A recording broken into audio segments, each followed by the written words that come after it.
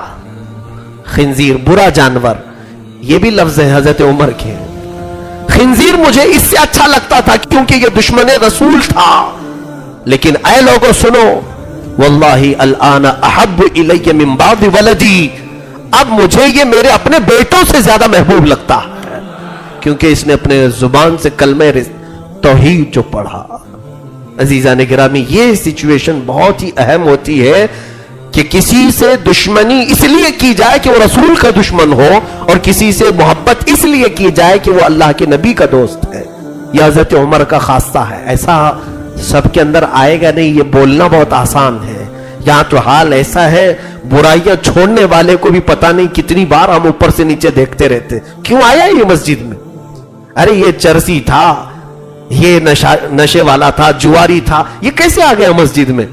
اتنا اس کو گھور گھور کر کے دیکھیں کہ وہ پھر سے بھاگ جائے, نہیں آنا چاہتا. عزیزان گرامی, یہ فکر بدل ڈالو, نفرت انسان سے نہیں اس کی برائیوں سے کرو, اور جس وقت وہ برائیاں چلی جائیں وہ تمہارا اپنا بھائی ہے, اسے قریب لانے کی کوشش کرو, اسے محبتیں دو, اسے پیار دو. رسول کریم صلی اللہ تعالی علیہ وسلم کے پاس جتنے صحابہ آئے, انہوں نے جب برائیاں چھوڑی, حضور نے ان کے بچپن کی اور پرانی برائیاں یاد دلانے کے لیے بھی منع فرمایا.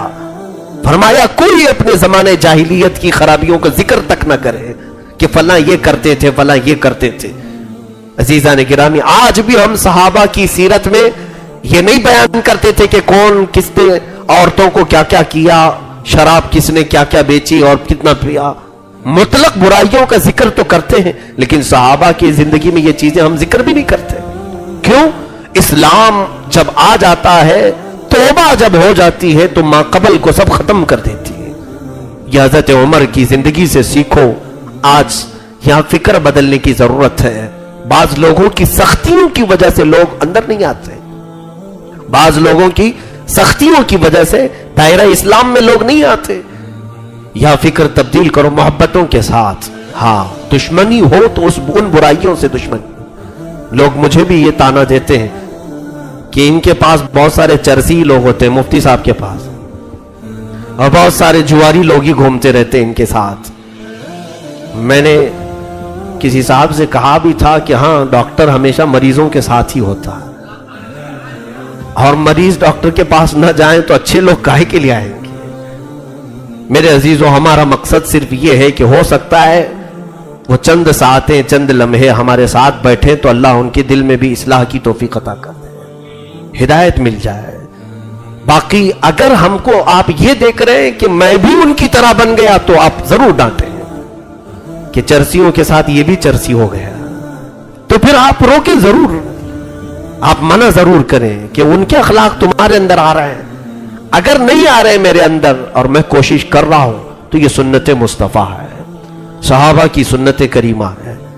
عزیزان گرامی, حضرت عمر فاروق رضی اللہ تعالیٰ عنہ نے ایک معیار عطا کیا ہے, الحب فی اللہ والبغض فی اللہ. اللہ کے لیے محبت, اللہ کے لیے دشمنی. آج کبھی آپ نے یہاں پر محسوس کیا اس منبر سے کہ کسی کو ٹارگٹ کر کے ہم بیان کر رہے ہوں, کسی کا نام لے کر کے بیان کر رہے ہوں کہ محلے میں فلاں بن فلاں فلاں کا بیٹا ایسا کرتا ہے. کبھی ہم کو یہ ضرورت نہیں ہوئی. ہم نے برائیوں کا ذکر کیا ہے, ہم نے بے حیائیوں کا ذکر کیا. ہم دشمن انہی برائیوں کے ہیں. بلکہ بعض صحابہ فرماتے ہیں جو برائیوں میں مبتلا ہو گئے ان سے اور زیادہ تم ہمدردی کا احساس کرو کہ وہ دوزخ میں جانے والے لوگ. کیا تم اپنے بھائی کو دوزخ میں گرتا ہوا دیکھنا پسند کرو گے؟ اگر تمہارے دل میں محبت ہے تو اس کے ساتھ ہمدردی کا اظہار کرو, اسے نکالنے میں ہر ممکن کوشش کرو, ہر ممکن کوشش کرو. یہی صوفیاء اکرام کا مذہب تھا, یہی اولیاء کاملین کا مذہب تھا. ارے میاں رسول کریم صلی اللہ علیہ وسلم کے پاس ایسے بھی لوگ آئے کہ حضور سے آ کر کے شرط رکھی, میں ایمان تو لاؤں گا لیکن 5 وقت کی نمازیں نہیں پڑھوں گا, پوری نہیں پڑھوں گا, 3 خالی پڑھوں گا. حضور نے وہ بھی منظور کر لیا, ٹھیک ہے آ تو جاؤ, 3 ہی پڑھ لینا, آ تو جاؤ. یہ بھی ہے. لیکن وہ آئے حضور پاک صلی اللہ علیہ وسلم کے پاس. یہ اختیار ہمیں نہیں ہے. آپ یہ مت سمجھنا کوئی ایک نماز پڑھنے کے لیے آ رہا ہے تو آپ بھی اس کو 4 معاف کر دیں گے. وہ حضور شارع اسلام تھے, بانی اسلام ہے, اختیارات مصطفیٰ تھے. حضور نے انہیں اجازت تو دی کہ آ تو جاؤ, تم 3 ہی ضرور پڑھنا. لیکن تاریخ میں موجود ہے وہ اسلام لائے اس شرط پر کہ 3 پڑھوں گا, لیکن 3 پڑھا کبھی نہیں, 5 ہی پڑھتے رہے. کیوں؟ اس لیے کہ جس وقت محبت رسول آ جاتی ہے دل میں, پھر ایک محبت کرنے والے کو ایک ایسے گوارا ہو کہ محبوب 5 پڑھ رہا ہو اور محب 3 کیسے پڑھے گا. ادائیں خود بخود منتقل ہو جاتی ہیں. اسی لیے عزیزان گرامی سختی برائیوں کے ساتھ کریں اور ان لوگوں کو کسی بھی طرح سے مجال دیں, یعنی میدان دیں کہ لوگ اصلاح کی طرف آئیں, ہدایت کی طرف آئیں. عزیزان گرامی وقار سیدنا عمر ابن خطاب رضی اللہ تعالیٰ عنہ کی یہ جو خاصیت ہے یہ مجھے سب سے عزیز لگتی ہے, بہت پیاری ہے, کہ دشمنان رسول کے ساتھ شدت کا برتاؤ, سختی کا برتاؤ. کفار و مشرکین کے ساتھ انہوں نے کوئی رو رعایت نہیں کی, حتیٰ کہ جنگوں میں بھی آپ نے ایسی معاملات کیے اور آپ نے اظہار بھی اس کا کیسے کیا. دیکھیں آپ کی خلافت میں کتنی فتوحات ہوئی ہیں اس کا اندازہ بھی مشکل ہے. آپ کی 10 سالہ خلافت میں اتنی فتوحات ہوئی کہ اگر میں گنانے لگ جاؤں تو کم از کم 2 گھنٹے لگیں گے. ان کی صرف جنگوں کے نام گناؤں. قیصر و کسریٰ, یہ 2 بادشاہوں کی بہت چلتی تھی, یعنی اس زمانے کے امریکہ اور رشیا, اور ہر ایک پر اپنی داداگیری چلاتے بھی تھے جیسے آج چلاتے ہیں. لیکن ان کی داداگیری سیدنا عمر فاروق کے سامنے چل نہیں سکی. حضرت عمر فاروق رضی اللہ تعالیٰ عنہ نے فتوحات کا سلسلہ جب طویل کیا تو ان کو بھی پیغام بھیجا قیصر اور کسریٰ کو کہ اب تمہاری باری ہے, عمر کی فوج تمہارے ملک میں بھی آنے والی ہے. پہلے تو وہ لوگ کہتے تھے مذاق ہے یہ, کہاں مدینے کے چند لوگ کہاں قیصر و کسریٰ کی بات کرتے ہیں. دنیا بھر کا سونا اکٹھا کر کے وہ کرسیاں بنائے تھے. قیصر و کسریٰ کے دربار میں بیٹھنے والے وزیروں کی کرسیاں سونے کی بن جاتی تھی. تو پھر کتنا مال جمع کیا تھا انہوں نے. جب آپ نے خط بھیجا تو انہوں نے مذاق سمجھا. پھر چند دنوں کے بعد آس پاس کے علاقے فتح ہونے لگے تو لگا کہیں بات میں دم تو ہے, قریب ہی پھٹک رہا ہے, عمر کی فنین ہوتا ہے. تو اس نے کہا ٹھیک ہے یہ نیا ورڈ ہے, امیر المومنین ہوتا ہے, تو اس کا محل کہاں ہے. پھر انہوں نے ہنس دیا, کہا ان کا محل بھی نہیں ہوتا ہے. اسلام میں یہ چیز رکھی نہیں گئی تھی, ان کا محل بھی نہیں ہوتا. پھر ان لوگوں نے پوچھا کہ ٹھیک ہے محل بھی نہیں ہوتا تو رہتا کہاں ہے. تو صحابہ نے کہا دیکھو مسجد نبوی کے آگے جنت البقیع کے پاس ایک پیلو کا درخت ہے, اس درخت کی چھاؤں میں سو رہا ہوگا دوپہر کے وقت. یہ وقت کے امیر المومنین کا پتہ بتا رہے لوگ. تو وہ قیصر و کسریٰ کے قاصد آئے, ڈھونڈتے ہوئے دیکھا دوپہر کی گرمی میں درخت کے سائے میں کوئی نہیں ہے, تنہا ایک چادر بچھا کر حضرت عمر فاروق آرام کر رہے ہیں, قیلولے میں. تو کچھ لوگ وہاں جو کھڑے تھے اور کہا یہ ہے عمر جس کے خوف سے قیصر و کسریٰ وہاں بیٹھ کر کانپ رہے ہیں. وہ ڈر رہے ہم کو دیکھنے کے لیے بھیجے, اتنا معمولی آدمی, کیوں نہ ہم اس کا قتل کر کے نکل جائیں. حضرت عمر بیدار ہوئے اور کہا جو تم دل میں سوچ رہے وہ اللہ کبھی ہونے نہیں دے گا. میرا رب میرا محافظ ہے. ان کے ہاتھوں سے تلواریں چھوٹ گئی. کہا یہ اور طاقت ہے, یہ کوئی اور طاقت ہے. اور اس کے بعد جا کر قیصر و کسریٰ کو انہوں نے بتایا بھی کہ ایسے ایسے وہ رہتا ہے. حضرت عمر نے کہا جاؤ تمہارے بادشاہوں کو یہ پیغام دو کہ عمر کو ڈر اس لیے نہیں ہے کہ ہم نے غریبوں کے خون پر کرسی نہیں بچھائی, اللہ اور اس کے رسول کی محبت نے ہم کو اس مقام پر پہنچایا ہے, اور تمہارے بادشاہوں نے ظلم و زیادتی سے اپنی کرسی بچھائی ہے, اور وہ ڈرتے ہی رہیں گے. آگے پیچھے 10 گاڑیاں لے کے چلیں گے ہی نا, کیونکہ ڈر ہے, خوف ہے.